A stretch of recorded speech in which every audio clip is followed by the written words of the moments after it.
আসসালামু আলাইকুম, সবাই কেমন আছেন? আলহামদুলিল্লাহ আমি ভালো আছি। আপনার মতো অনেক ভালো আছেন। আবার আসছে কোথায় আমি রেখে কি আসছি, তারপর কথা বলছি। আপনাদের ভাইয়া আসছিল আবার একটা কাজে।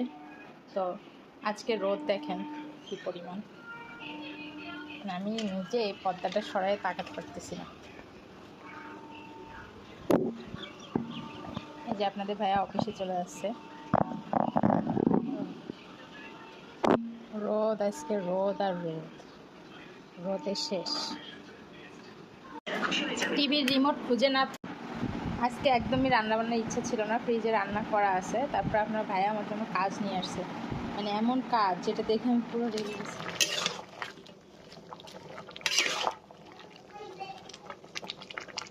চিংড়ি মাছ দিয়ে লাউ শাক রান্না করতেছি।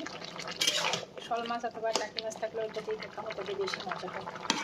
তো যেহেতু ওই মাছ নেই, চিংড়ি মাছ দিয়ে করতে হচ্ছে।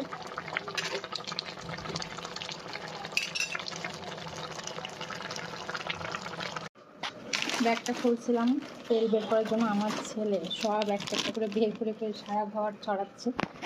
তো এখানে অনেক কিছু আনছে, তার ভিতরে সব থেকে ফেভারিট হচ্ছে এইটা কালিজিরা। এটা আমি 1-2 দিন পর পরই ভর্তা খাই। তো আর একটা জিনিস, এটা কি কে বলতে পারবে?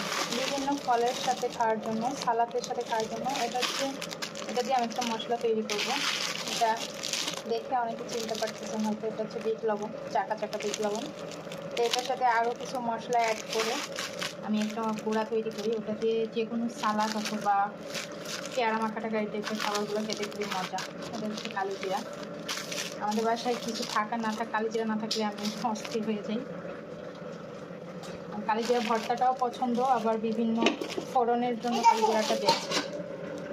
আর এই যে দেখেন তো মাতুব্বার কী করতেছে, কী করো এটা, কী করো, পড়ে যাবে বাবা, পড়ে যাবে, ওটা পড়লেই ফেটে যাবে। যে মুখটা খোলা, দেখছেন কাজের লোকের অভাব নেই। শাকটা রান্না করেই নিয়ে আসলাম, এইভাবেই খাবো। আমি ভাত দিয়ে শাক লাগে আমার কাছে।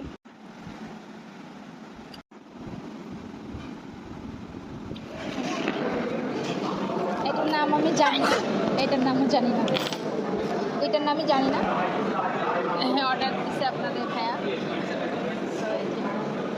আর সে তো ড্রিঙ্কও নিয়ে ব্যস্ত, পড়ে যাবে। রোদেলা একটু ট্রাই করে দেখতে পারো। এটার নাম কিন্তু আমি জানি না, আমরা যে আমাকে জিজ্ঞাসা লাগবে।